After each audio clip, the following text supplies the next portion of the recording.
panel today, ready for British Science Week or STEM Week, where we're going to be asking a few of our lovely alumni to talk about the techie and engineering parts of their jobs and tell us a bit about what they do.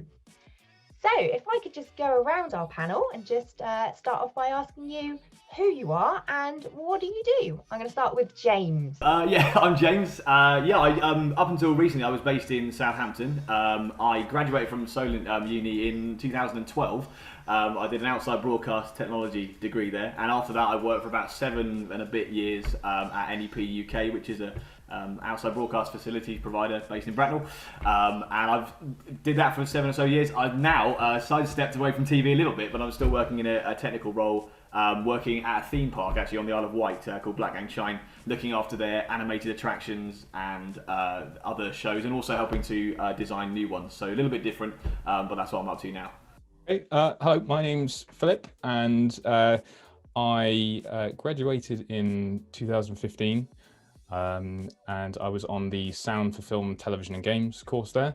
I since from then carried on to become a sound editor, and slowly sort of climbing up the ladder to ever since leaving uni, and I've now, as of about a year or so, been freelance.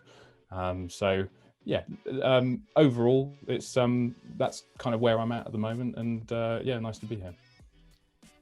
Hi, I'm Sophie. I graduated in 2011. I'm a vision guarantee engineer at Gravity Media, who specialise in D-rigs and lots of large-scale jobs like World Cups and UEFA-sponsored events and Olympics and that kind of thing. Hi, so I'm the old man of the group. I graduated in 2006 from audio technology. I'm now the managing director of event production services based up in Oxford, and we are a technical production company for live events. So we do full turnkey production, sound, lighting, staging, power distribution, and of course over the last year we've been doing a lot of live streamed events, both from our clients and from a studio we've actually built in our warehouse as well. Hi everyone, my name is Lily. I graduated from Music Studio Technology 2014, and I'm currently based in Bristol, and I work as an acoustic engineer for WSP, so a multidisciplinary engineering consultancy. Hi, my name's Leah. I'm a design technician at IdeaWorks. We're kind of like a small little international company, but we do audio-visual installations on yachts, residential homes, and like some hotels. Hiya, I'm Nick. I graduated from Solent in 2018, I believe it was, so the youngest one here. After that, I've now been working at NEP UK for the last 2.5 years as a vision engineer. I'll come on to next the kind of the technical aspects of your job. So thinking about how you're using some of those degree elements that you learned and applying that to the kind of day-to-day. I'm not the first one to say that, of course, any kind of engineering job is essentially problem solving, isn't it? And I think that's where all these transferable skills come in, and that's what I found useful in the sense of, obviously I'm doing something slightly different now, but it's still very much technical based. I've got to say, a lot of the electronics and the things that I learned on the degree are still relevant now, circuit design, that kind of thing, fault finding, and that's all very kind of transferable, isn't it? And then I think also another big thing is the I don't like the phrase, but kind of people skills, in the sense of being able to work with a team.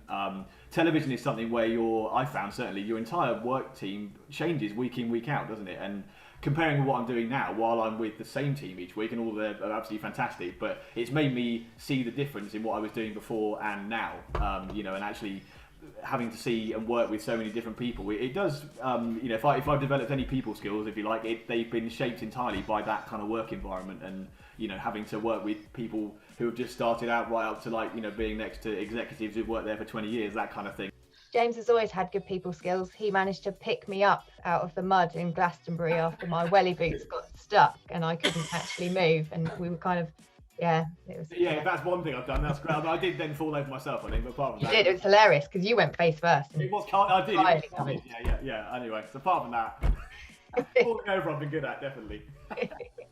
Feeding off of James as well, I think I found something that's been really important is how to fix things which break calmly so that if you're in front of clients, if you're in a studio and the time is ticking, you're able to not only fix the problem, but also make sure that the clients feel calm and relaxed and that everything's going to be okay. And I think that's something that is often overlooked as being something that is part of that technical side, is just keeping cool and just making sure that things work. The key thing is the grounding that you get from one of these technical courses. My degree title was audio technology, but of course it shared the first year and most of the second year with all of the broadcast type courses. And after leaving university, I went off on the road as a touring sound engineer and worked with X Factor artists, and was out on the road for quite a while on tour buses. And then the way things have changed over the last year, and building a business that's multifaceted, that we do, as well as doing audio, we do lighting, we do power, and then particularly in the last year where everything's changed, we've had suddenly I've spent a load of time relearning everything about cameras and streaming, and I've been running a business, so some of my skills are a bit rusty. So, but having that grounding from, even though it was 15 years ago nearly, it's made a huge difference, because I've been able to jump straight back into things. And I think if you're reasonably technical and you've got a good technical grounding, you can generally get a grasp on equipment fairly quickly. So it's really important to have do a degree course that fills you in on across the board. The electronic side of things I still use every day. Stupid things like when we're doing AV installation work, I use Ohm's law every day. It's all basic stuff, but it's a grounding that covers all sectors.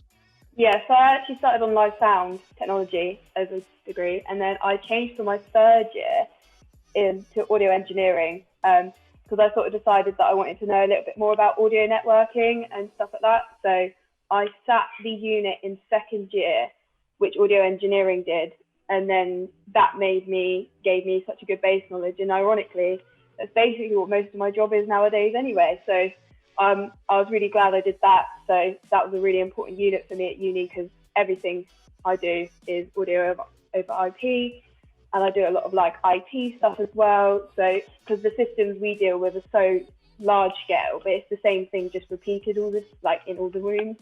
So it was a really important unit, and it taught me so much, and I was really grateful for it. And then I also found audio system design.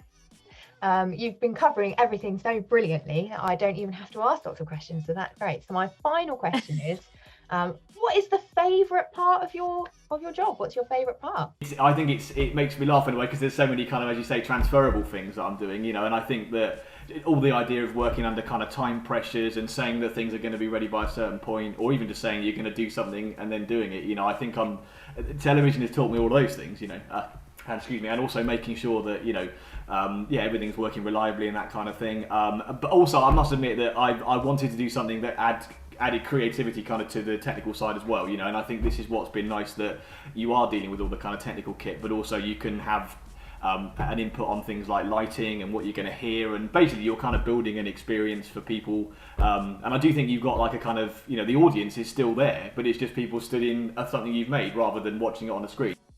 One of the aspects which I think I really enjoy is the times when you can actually try out new techniques and relearn the fundamentals as well. I think so often, especially within TV, it's just like the starting pistol goes, and then everyone all the editors, we all just start working. So the turnaround is very tight in sound for that. And I think with film, you do get a little bit more time, and which is useful in creatively as well. But I think there is a real thrill in the rhythm for TV.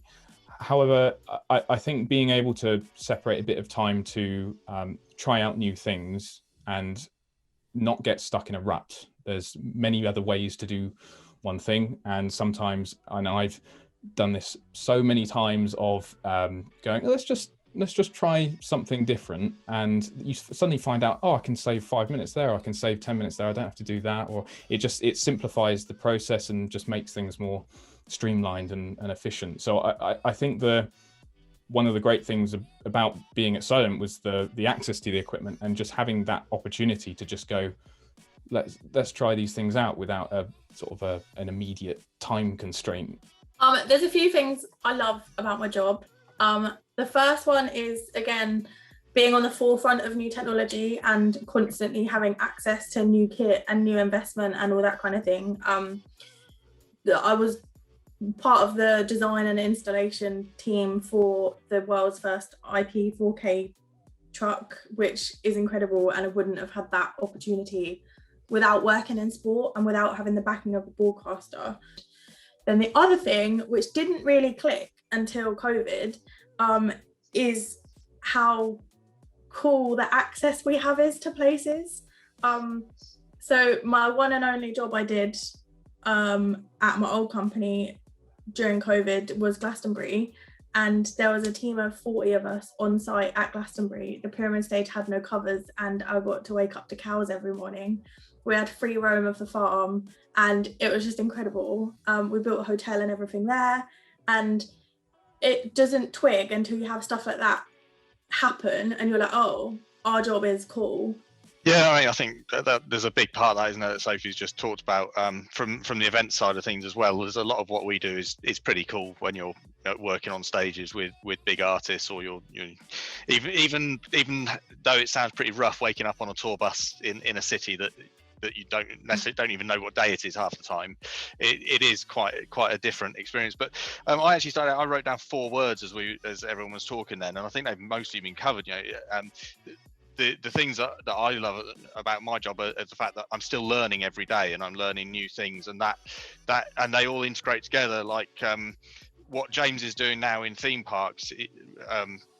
We did some things at Bristol Zoo which involved a mix of automation of some of their exhibits, along with then something more like Leah does in AV installation type work and designing the system around that. All these different mediums, whether it's broadcast or events or animatronics or AV installation or whatever, they all do feed into each other. And they all bring different skill sets, and everyone's still learning every day as they're sort of working out how these things go together. I think in terms of work lifestyle, I enjoy the mixture of office work and also site work. So sometimes we spend months and months just looking at drawings, date sheets, reports, and then it's just really nice to go on site and say, oh, that's actually a building now, and put it into perspective, all that work. And then in terms of the work itself, I really enjoy the interaction with all the architects and other engineering disciplines, and just how acoustics works with each one of them in a different way. But it's very similar to like sort of what everyone else has been saying. Like I'm quite similar to Lily. Like I do all the schematic drawing, so I draw the system, and I like sort of basically use my knowledge of like all the kit and wire everything together, and I spend months and months creating data sheets and schematics, and then eventually we build all the racks, and then they get shipped out, and then towards the end of the project we'll go out and you actually see like a whole yacht and it's all installed, and you think like it's crazy because I spend like hours just staring at a schematic. I went to one in Germany and I didn't believe that actually what you were drawing is there in real life, which I think is really cool. And I like, similar to like what other people have been saying, like the technology side, like when we quote something, it by the time we actually come to put it in, it's out of date or it's discontinued. So part of my job is like looking at new products, like what we can replace it with. So I get to find out lots of cool sort of like brand new things that are coming out, or like, I mean, that you can get speakers that look like rocks for when people don't want to see a speaker, and like all these crazy, like really strange things that you don't realize are even a thing. Just the variety of what we do is also fun. Like one day you could be doing a football, and the other day you could be somewhere in Mexico doing a reality job, and then off to another F1 race somewhere. It is just a variety which keeps it interesting.